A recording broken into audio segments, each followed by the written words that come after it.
todos bem? Que bom, né?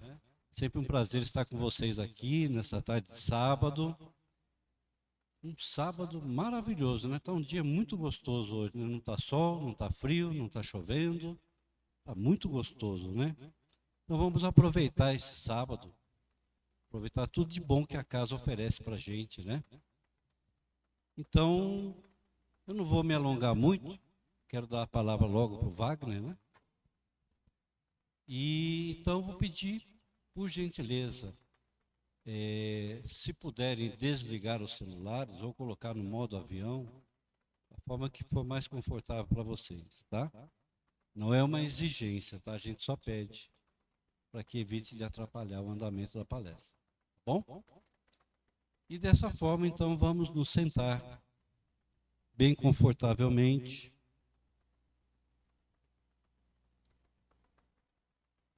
Vamos soltando os ombros, tira esse peso que está no ombro, aquela angústia, aquela mágoa que vem com a gente, vamos deixá-la fora. Vamos dar lugar a todo esse trabalho divino que a espiritualidade faz com a gente, junto com o nosso Pai maior, seu Filho Jesus. Traz para nós todo esse alento, essa energia, tudo que aqui viemos em busca. E vamos todos juntos, com o pensamento, nos unir em uma oração. Pai nosso, que estais no céu, santificado seja o vosso nome. Venha a nós o vosso reino, seja feita a vossa vontade, assim na terra como nos céus. O nosso de cada dia nos dai hoje. Perdoa, Pai, as nossas dívidas, da mesma forma que perdoamos aos nossos devedores. Pedimos que não nos deixes cair em tentações. Livra-nos de todo o mal, do mal que habita dentro de nós. Que tenhamos uma semana muito boa, muito tranquila. Que assim seja, graças a Deus.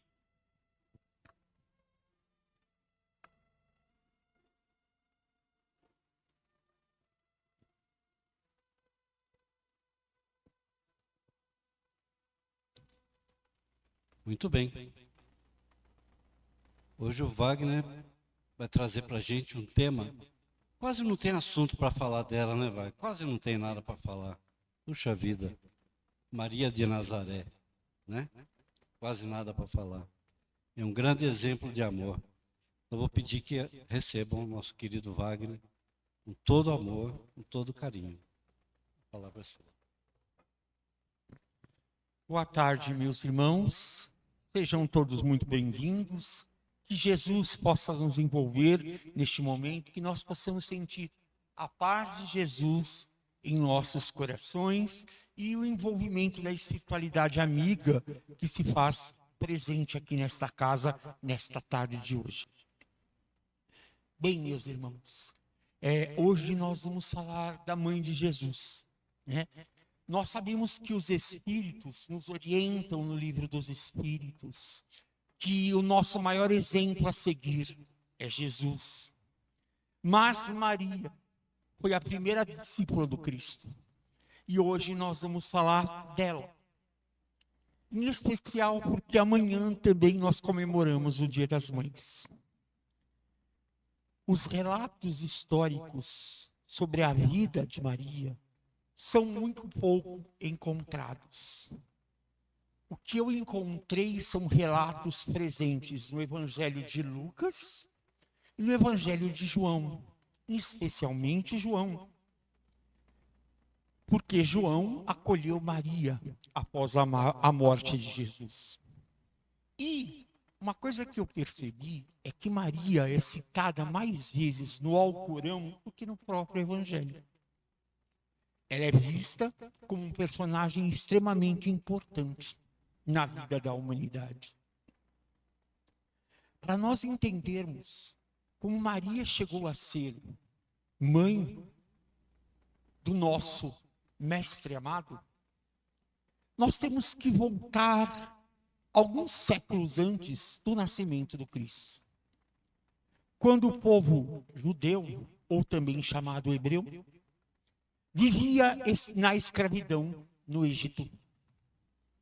Lá, Moisés levou o povo hebreu da escravidão do Egito para a terra que eles chamavam de prometida. Uma coisa importante que a gente descobriu é que quando a gente fala que Moisés levou o povo, a gente já era umas 10 pessoas, 15, 20, não, eram 400 mil judeus e hebreus que atravessaram o deserto para chegarem até onde atualmente nós temos a região da Palestina. Então não foi um trabalho fácil. Moisés teve que cumprir muitas coisas para que aquele povo que havia vivido mais de 100 anos na escravidão libertasse, levasse eles para um outro lugar. Chegando na região da Palestina, Moisés resolveu então dividir aquelas 400 mil pessoas em tribos. São as chamadas 12 tribos de Israel. Todas elas com os 12 nomes filhos de Jacó.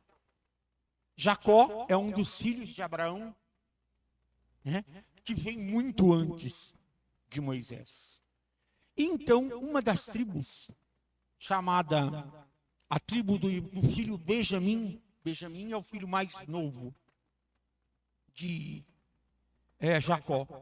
Essa tribo dividiu-se e foi ocupar mais a região sul da Palestina, onde atualmente nós temos a região que nós chamamos de Cisjordânia, onde está a cidade de Jerusalém e a cidade de Belém também. Só que nessa tribo surgiu um rapaz que tomou o trono, né? Ocupou o trono que nós conhecemos como o rei Davi. E a partir daí, a tribo começou a chamar tribo de Davi, e não mais de Benjamim. E nesta mesma época, um profeta entre os judeus, ele profetizou o seguinte.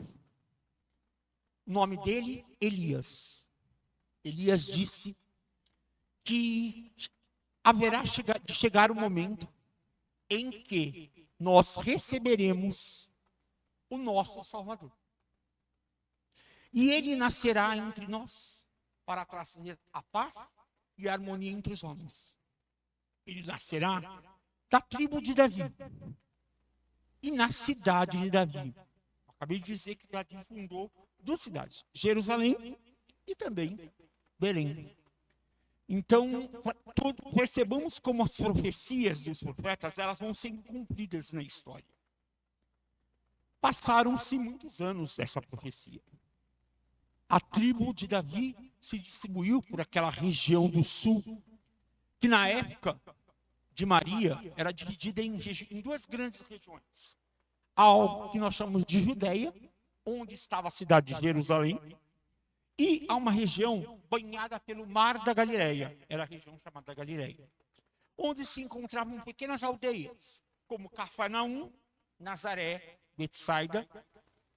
E nesta pequena aldeia de Nazaré, um casal da tribo de Davi, olha só a ligação da profecia, né? Chamados Joaquim e Ana, 12 anos antes de Cristo, conceberam uma menina de uma ternura, de uma alegria, de uma pureza, de um olhar profundo. Deram o nome a ela de Mariam. Mariam é Maria em hebraico ou em aramaico, que era a língua na época de Jesus.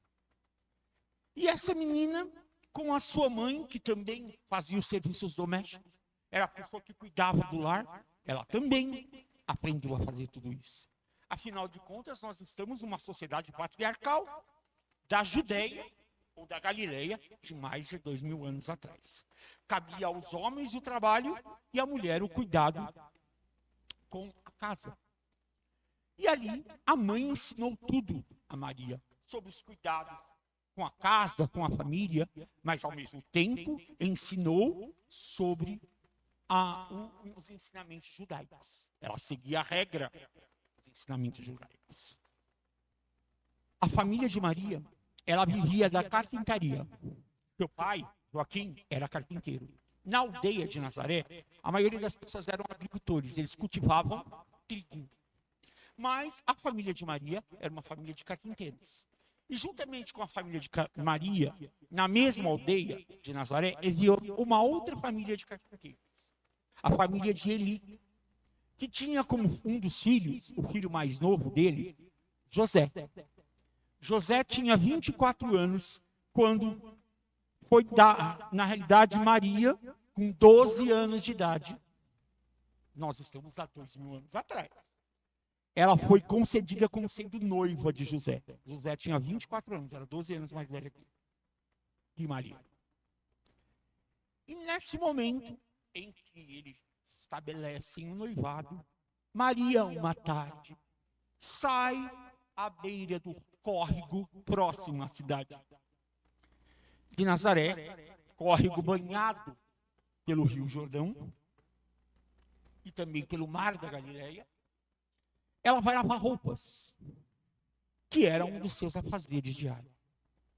Neste momento, acontece o que nós conhecemos, registrados nos evangelhos, como sendo a anunciação. É quando Maria tem a visão de um espírito iluminado, que a humanidade dá o nome de anjo Gabriel, pelo menos é o que está registrado nos livros, na Bíblia, no Novo Testamento.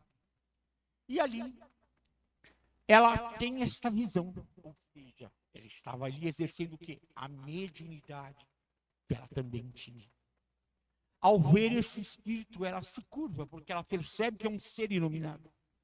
E esse espírito diz a ela: vós sois cheias de graça, porque Deus a escolheu para receber em seu ventre o Filho de Deus, ou o Cristo, que irá fazer a redenção de todos nós e salvar a todos. Maria, naquele momento, assustada, uma menina de 12 anos, olha para aquele espírito e diz: mas como assim? Como é que eu vou conceber se eu não conheço o varão? E o espírito responde: ah, minha jovem, conceberás, porque o Espírito Santo descerá sobre vós. E então Maria entende que esse era o desejo do Pai, de Deus. E ela, uma atitude de humildade, ajoelhada, diz assim: eis a serva do Senhor, fazei de mim a tua vontade. Então Maria acaba ficando grávida de uma criança. E nesse momento o anjo disse a Maria: dê à criança o nome de Jesus. Ele será o Salvador de todos nós. Então, lógico que logo começaram a perceber a barriguinha dela crescendo, né? E naquela época, gente, José não tinha tido nada íntimo com Maria, eles nem estavam casados. Mulher que cometia adultério naquela época, de acordo com a lei judaica, deveria morrer o quê? Apedrejado. E isso causou um problema, que Maria poderia sofrer isso. Logo que surgiram os primeiros boatos, né, da sua gravidez, José também recebeu uma espécie de anunciação.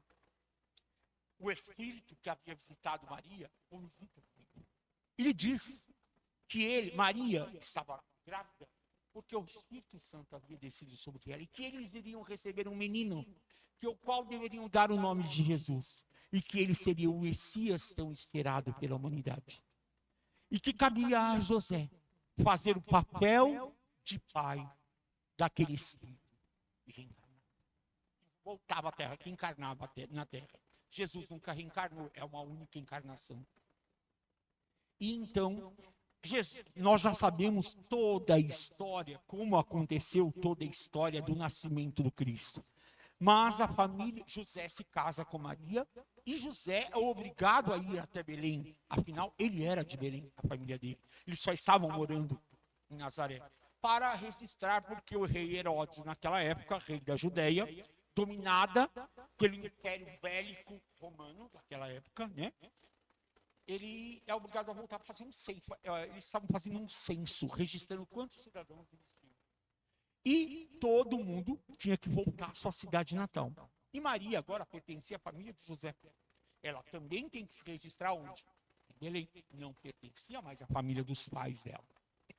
Assim era a tradição judaica. E então eles atravessam de Nazaré até Belém. Não é perto, gente. É longe. E nós podemos achar que seja perto. Não, não é. E eles foram do quê? Do burrinho. A pé. Não tinha metrô, não tinha nada disso. E ela, nos últimos meses de gravidez. Todos sabem da história do nascimento, né? Que no primeiro momento da sua vida, ele já dá um primeiro exemplo para nós. A humildade. Jesus é o governador espiritual do nosso planeta. Ele poderia, Deus lhe autorizou que ele nascesse onde ele quisesse, como ele quisesse. Mas não. Ele precisava dar o exemplo a todos. Então ele escolhe nascer numa pequena gruta, numa cidade pequena, numa manjedoura, entre os animais. E naquela época, Herodes havia ouvido falar, então, que havia uma perseguição por criança, que haveria a chegada do Messias. E ele faz o que ele manda, ter uma perseguição sobre todas as crianças com menos de 2 anos. E ele manda matar todas as crianças. Um dos espíritos encarregados, né, da espiritualidade visita o casal. E diz para eles, não voltem para Nazaré. Peguem o menino, porque eles tinham que garantir que Jesus chegaria ao estado adulto, para fazer o trabalho que veio fazer aqui. Peguem o menino e fujam, vão para o Egito. Lá no Egito eles passam 5 anos. Quando Jesus tem 5 anos, eles retornam para Nazaré. E ali, em Nazaré, cabe a José ensinar os princípios do homem de bem, que Jesus já bem sabia, mas ele era uma criança naquele momento. Cabe a José a responsabilidade de ser pai. E a Maria, a responsabilidade do amor de mãe. E ela cumpre todos os deveres, ensinando-o também, como sua mãe havia ensinado a ela, sobre os preceitos judaicos. Apesar de Jesus ser o espírito que era, ele era uma criança. Então, aqui ele também buscou orientações de pais. Ele não precisava. Mas ele estava no planeta. Ele veio até nós. Ele vestiu um corpo de carne, o espírito mais puro que existe, para nos dar o exemplo. E assim eles foram vivendo. Em um certo momento, como José era muito mais velho que Maria, ele acaba desencarnando bem antes dela. E Jesus sente muito, mas toma o lugar do pai no serviço do quê? Da carpintaria. Esta é a profissão de Jesus. Depois, ele assume uma outra profissão, o de mestre dos mestres. Mas, neste momento, ele era um mero carpinteiro simples da aldeia de Nazaré. Uma tarde, Jesus voltou cansado. E cansado do trabalho. Tinha trabalhado muito naquele dia. E ele deitou-se na sua cama, enquanto Maria preparava ali algo para ele comer. Nesse momento, Maria se aproximou de Jesus e passou a mão nos seus cabelos compridos.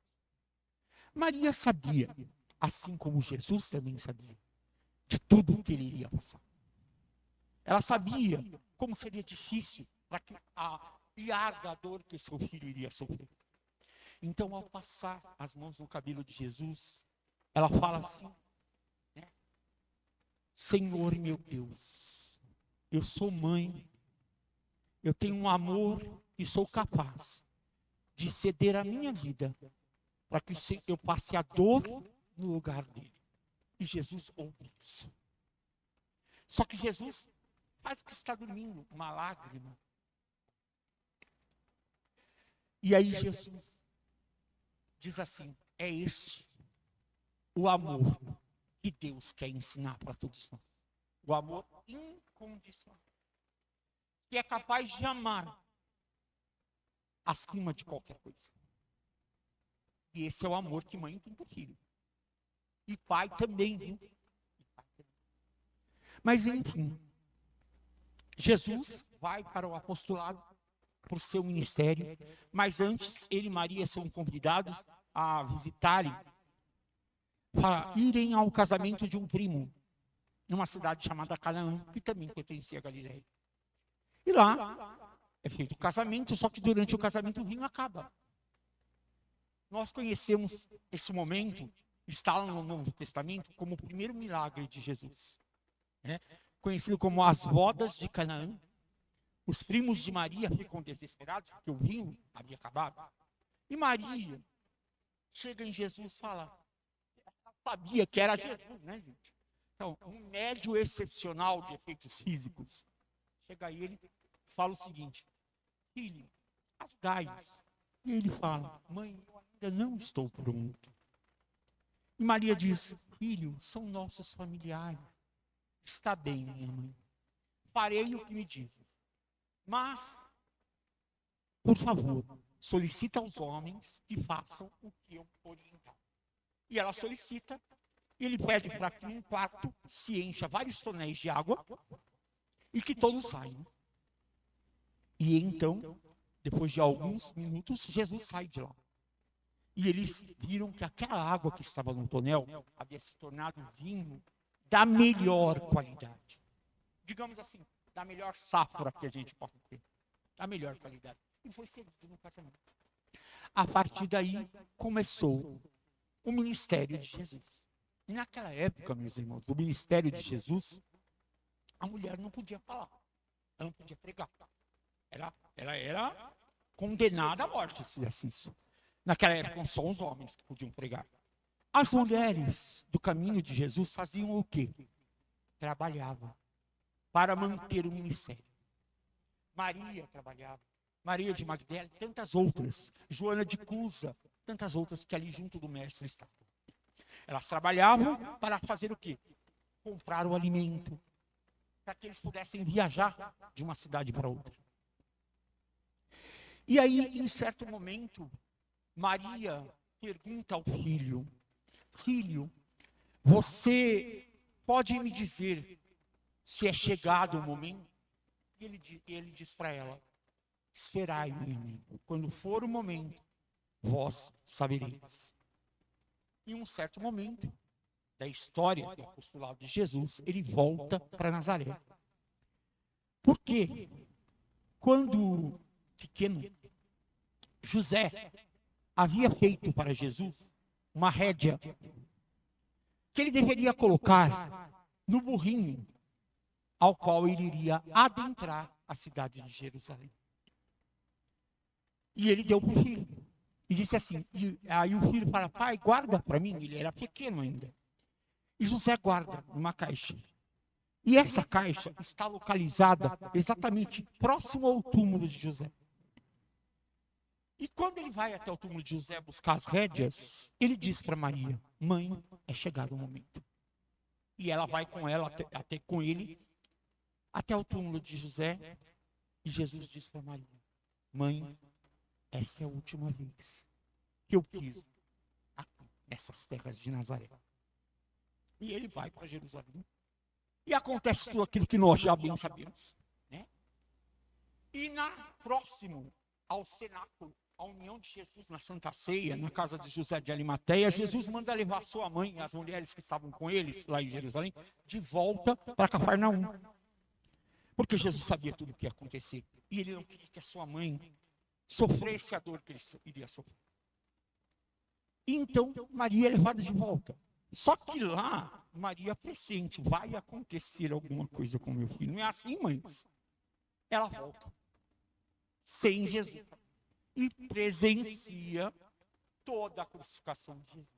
Na cruz, Antes de entregar o seu espírito ao Pai, Jesus olha para a mãe e diz: Mãe, eis o teu filho. E ao lado dela estava João. E ele diz para João, João, eis a tua mãe. A partir daquele dia, nos próximos dias seguintes, Jesus reaparece materializado. Não é o Espírito, mas ele se materializou. E convive com os discípulos durante 40 dias. Até que no momento ele diz que precisaria voltar ao Pai. E nesse momento os discípulos se dissipam. E Maria acompanha quem? João. João vai para uma cidade chamada Éfeso. A cidade de Éfeso existe até hoje. Ela se encontra no que nós chamamos atual Turquia. Lá até hoje tem um local, né, que é dedicado, é chamado de Casa de Maria. Porque alguns anos depois da morte de Jesus, o apóstolo dos gentios, o nosso querido Paulo de Tarso, vai em Éfeso e funda uma igreja para os gentios. Gentios eram aqueles que queriam seguir o cristianismo, mas não eram judeus. Ele funda. E ele chama essa igreja de igreja de Timóteo. Por que de Timóteo? Porque Timóteo era o coordenador da igreja. E ali Maria passa a frequentar essa igreja como primeira discípula.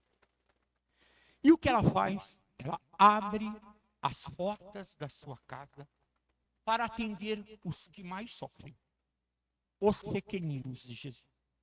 E assim ela com João criam um atendimento solidário a todo aquele que sofre e não tem ninguém. A todo aquele que está no final da vida e está sozinho. Não tem ninguém para acompanhá-lo até o momento do desencarne. E ela faz isso até o final da vida. E quando ela desencarna, Jesus vem recebê-la. O seu espírito é levado às margens do lago da Galileia. E Jesus se aproxima dela. Lógico, não poderia ser outra pessoa que ele receberia. E diz assim: Mãe, onde queres ir? Você pode escolher. E ela falou: Ah, meu filho, você sabe onde eu quero ir. Eu quero ficar aqui, entre os homens. Porque enquanto houver uma criatura que derrama lágrimas, que tem dores, que não tem esperança, que não tem fé, eu estarei aqui para socorrer estes corações. Por isso, meus irmãos, que Maria, assim como Jesus, permanecerá conosco até o fim dos tempos. E ela está conosco. Quantos de nós, no momento dolorido, no momento da dor, não lembramos da figura de Maria de Nazaré? Que sofreu, o seu coração foi trespassado por uma lâmina quando ela viu o seu filho, sabendo que ele era inocente e que estava aqui para nos ensinar. Mas ela é capaz de acolher a todos nós. E ela está presente. A vida dela, encarnada aqui na Terra, não foi fácil. Hoje, a vida é muito diferente do que era naquela época. Mas quando ela encarnou aqui na Terra, ela sabia da missão que teria que ter. E hoje, ela é venerada mundialmente pelos homens. Pelo seu exemplo de amor, pelo seu exemplo de carinho. E nós temos, se nós buscarmos, temos demonstrações infinitas desse grande amor de Maria. Certa vez, eu sou espírita, minha família é espírita, mas nós temos parentes que não são católicos. E um tio da minha mãe, ele desencarnou. E a família nos convidou para irmos à missa de sétimo dia. Meus irmãos, não é porque somos espíritas que a gente não vai à missa de sétimo dia. Nós estamos aqui para respeitar o que cada um acredita. E nós somos. Porque o importante era dar o abraço, o acolhimento na família que perdia o ente querido. E essa missa foi realizada numa igreja que tem aqui na Pauliceia, uma igreja dedicada a Nossa Senhora Aparecida. E eu fui com a minha mãe. Adentramos, ocorreu a missa. Aí no final da missa, teve um padre, ele tem uma imagem, né? Veja bem, o que eu vou contar não é pela imagem, É pelo o que eu vi naquele momento. Pega uma imagem, a imagem de Aparecida, e ergueu. E nesse momento, as pessoas da igreja cantavam, pedindo a bênção à Aparecida. Gente, eu, Wagner, não me consegui me conter. As lágrimas começaram a cair. Porque eu comecei a ver uma coisa, daquela estátua saiu uma luz que invadiu o coração de cada pessoa. E o meu mentor espiritual chegou do meu lado e disse assim: tá vendo, Wagner? Essa é a fé inabalável. É isso que nós precisamos ter em nosso coração. Não duvidar, confiar sempre. Foi uma coisa que aconteceu comigo. Mas, para encerrar nossa palestra, vou passar um vídeo aqui para vocês. De uma música que eu ouvi há um tempo atrás, num momento muito difícil da minha vida. Quando eu passei por uma situação assim, dolorida. E quando a gente questiona Deus, por quê? E eu aprendi a questionar agora para quê? Mas este vídeo, já fazia um tempo que eu tinha passado pela situação, mas mesmo assim eu ainda me questionava. E eu assisti esse vídeo. Ele foi feito em 2020, na Itália. E esse vídeo tocou demais no meu coração. Toda vez que eu preciso, eu assisto ele. Eu assisto. E esse vídeo, ele foi feito, são duas cantoras, elas cantam, num concerto pela paz e esperança realizado na cidade de Roma, no ano da pandemia. Na realidade, estávamos no início da pandemia ainda, mas a Itália já estava sofrendo, estava sendo arrasada pelo vírus da Covid. Muitos estavam morrendo. Então a população estava dolorida. Então o governo resolve, então, fazer um festival, né? E essas duas moças aí cantam. Uma delas, agora a história desse vídeo. Como é que essa música surgiu? Essa música ela foi composta por dois compositores italianos, uma mulher e um homem. Ela, Roberta Torresoni, e ele, Paolo Toni. Em 2015, eles receberam a notícia que sua filha, ele vivia em Roma, de 7 anos, estava com leucemia. E começaram a se fazer os tratamentos e a menina não reagia aos tratamentos. Restava uma possibilidade, o transplante de medula. E então, só que qual era a dificuldade? Encontrar o doador compatível. Era uma espera longa, era uma corrida quanto tempo. Os dois, não religiosos. A mãe, com o coração oprimido, toma uma decisão. Eu quero ir na igreja, ela havia sonhado, na casa de Loreto, na cidade de Marche, perto a Siena. E ela vai lá.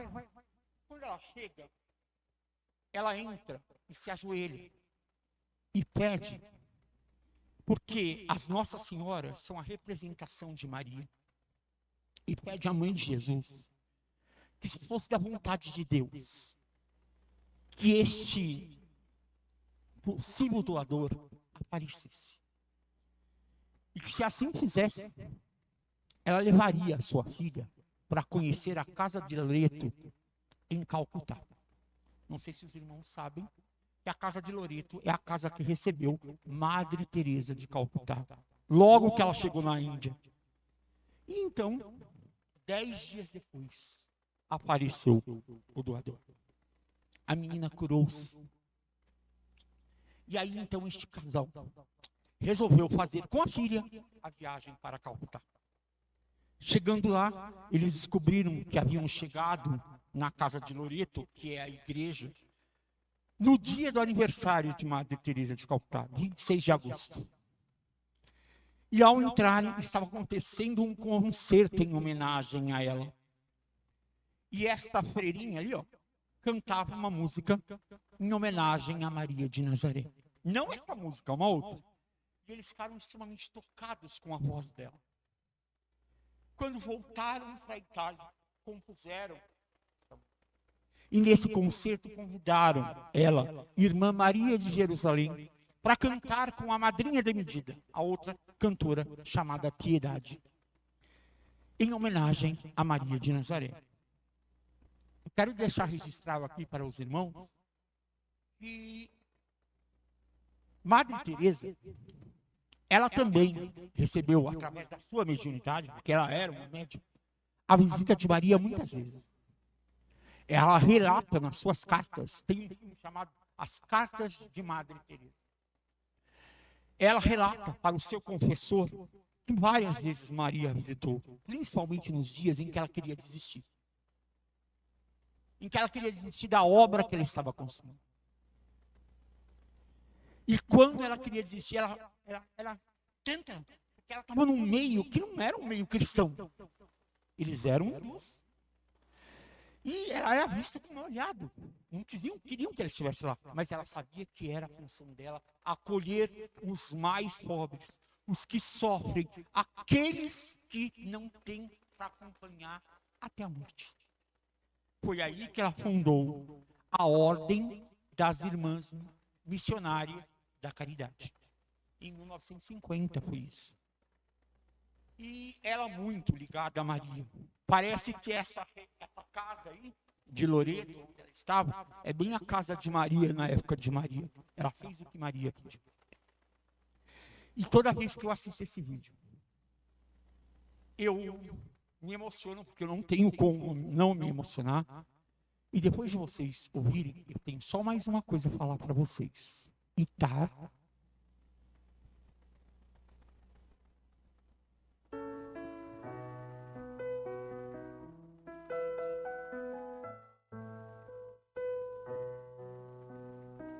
La voce di Maria dentro l'anima mia, come un balsamo scende sulle ferite se le porta via.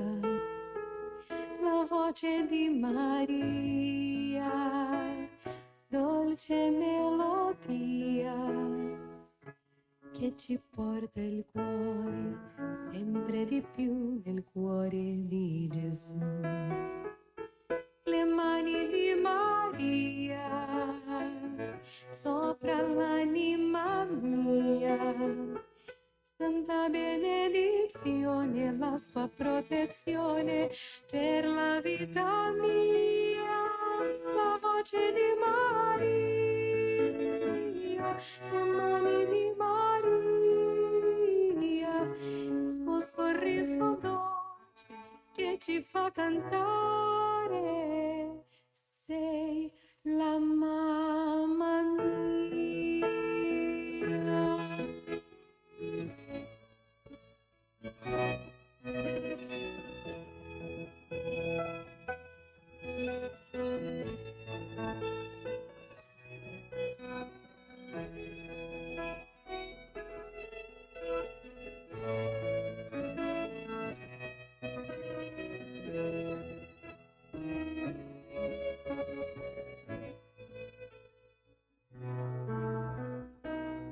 Gli occhi di Maria dentro l'anima mia scavano dritto nel cuore, sciogliendo il gelo e se lo porta via.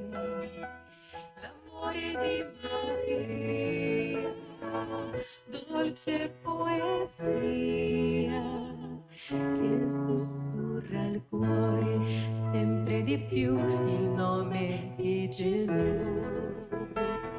Lo sguardo di Maria dentro l'anima mia, la sua tenerezza e splendida bellezza, immensità, armonia. La voce di Maria, lo sguardo di Maria, il suo sorriso dolce che ci fa cantare, sei la mamma mia, gli occhi di Maria, dentro l'anima mia, stavano dritto nel cuore, sciogliendo il cielo e se lo porta via.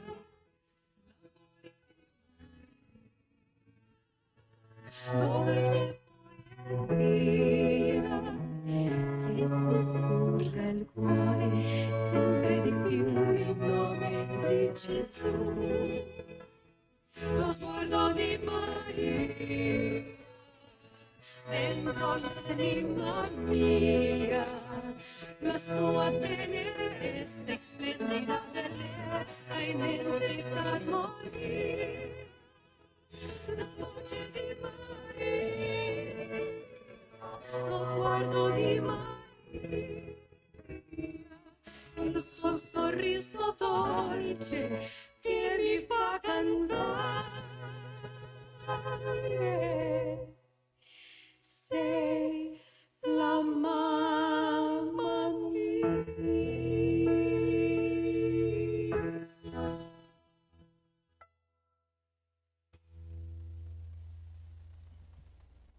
É um pouco difícil falar depois de ter ouvido com que emoção elas cantam essa música. A todas as mães aqui presentes, aos pais também. Porque todos nós, na plenitude eterna das nossas vidas, precisaríamos experimentar a oportunidade de um dia sermos mãe, mesmo os pais. Um dia nós, em espírito, poderemos ocupar um corpo de uma mulher. E Chico Xavier dizia que a maternidade é um segredo entre mulher e Deus. Esse amor incondicional, todos nós, espíritos eternos, teríamos que aprender. Feliz Dia das Mães para vocês. Que Maria possa acompanhá-las. E eu preciso contar para vocês que domingo passado, a tarefa do domingo à noite, nós tivemos o privilégio de receber o amigo espiritual, que nos disse que durante toda esta semana, o amigo espiritual, só para relatar para vocês, é um jovem que esteve entre nós há muito tempo atrás, mas que desencarnou, voltou para a espiritualidade, porque assim estava planejado. Ele veio e ele disse que a fraternidade espiritual de Maria iria visitar todas as tarefas desta casa nesta semana, trazendo para próximo de cada um de nós as mães que já se foram e que se encontram na espiritualidade, que nos visitam neste momento, e trazendo o afago de Maria para o coração de cada um, um símbolo de uma pétala de rosa branca, e dizendo assim, que os filhos também que voltaram aconcheguem os seus pais nessa hora. Esse é o poder do amor de Deus. Feliz Dia das Mães a todos nós. Ela é um amor. Ela é uma flor no jardim do Senhor. Ela é uma rosa em botão. Ela é toda ternura, ela é toda beleza, ela é todo amor. Ela é Maria de Nazaré. Uma boa tarde, meus irmãos, e que Deus abençoe a todos nós.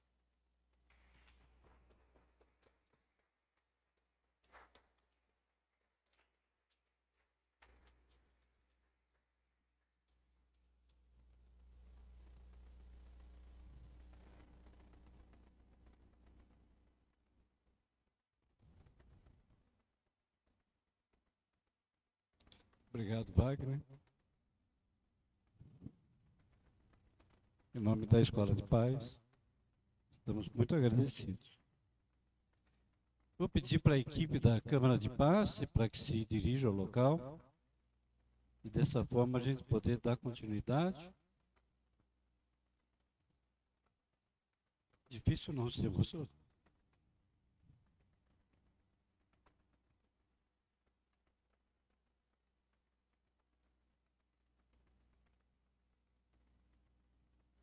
Vamos novamente, nos sentar confortavelmente, nos preparando para a continuidade, receber o passe final, com essa sensação, esse sentimento tão poderoso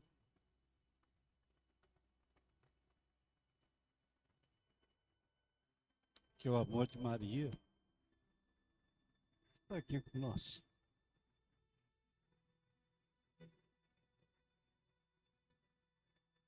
Obrigado, Pai, por esse momento que tivemos, por essas palavras que recebemos.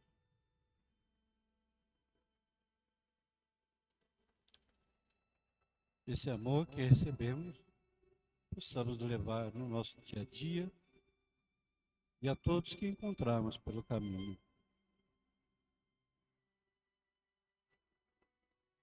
Vamos vibrar por todos os nossos entes queridos,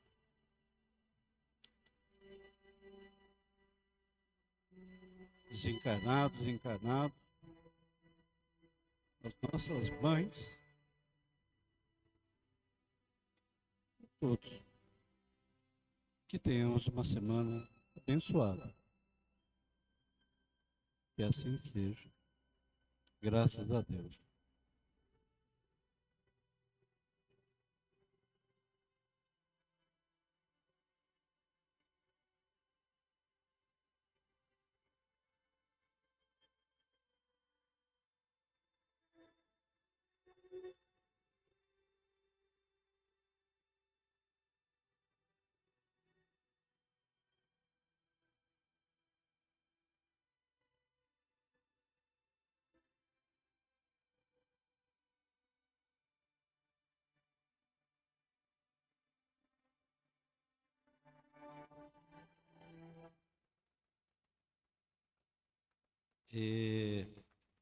Temos 2 recadinhos. O primeiro recado é uma importante divulgação da Federação Espírita Brasileira. Ela está fazendo diariamente, das 6 da manhã às 24 horas, pelo telefone 0800 2023 222. O atendimento fraterno virtual. É um canal privativo e sigiloso. Ele é semelhante ao que a gente conhece do CVV, né? É um trabalho de escuta para as pessoas que estão precisando conversar, desabafar, falar dos seus problemas. Eu falei o telefone, mas é difícil anotar na hora, né? Mas tem um cartaz ali no mural onde está anotado esse número, tá bom? Segundo recado, todos aqui conhecem e acompanham o trabalho maravilhoso que a nossa equipe de colaboradores, aqui voluntários da IAN, realizam com tanto amor pelas nossas crianças, né? Então, viemos contar com uma forma muito simples. A gente sempre pede ajuda, porque a casa precisa de ajuda. A gente sobrevive somente dessa forma, né? E esse trabalho é em prol das crianças e famílias. Então, a instituição descobriu uma maneira bacana de ajudar. Quando a gente vai fazer a declaração de imposto de renda, é uma coisa que a gente é obrigado a fazer todo ano, né? Então, na declaração de imposto de renda, a gente pode destinar 3% do imposto de renda, tá? Que esse valor ia para o governo de qualquer forma. Então, ele é destinado às instituições. Então, na declaração, a gente destina essa ou aquela instituição, tá? É uma maneira muito fácil, muito intuitiva. Mas se alguém tiver alguma dificuldade, tem um e-mail, ou nas redes sociais da IAN, dos CELS, tem vídeos explicativos. Mas numa dúvida maior, pode entrar em contato pelo e-mail. O e-mail é contato@ian, Vou repetir. contato@ian.org.br. Tá bom? Então é só ir lá no imposto de renda, só lá pôr uma cláusulazinha e esse valor vai para a IAN automaticamente. Tá bom? Quem já fez o imposto de renda, muita gente já fez, o ano que vem tem de novo, né? Tem jeito aí, todo ano tem que fazer, tá bom? E é isso. E agora eu quero convidar a todos para a próxima semana. A palestra, o tema é Jesus e a vida moderna. O enfoque é a atualidade dos ensinamentos de Jesus. Nosso querido André Dalmas também que vai fazer essa palestra para a gente. E agora eu só peço para um minutinho aguardar que a gente já vai encaminhar para o passe. Tá bom? Muito obrigado a todos, um excelente fim de semana e um maravilhoso Dia das Mães.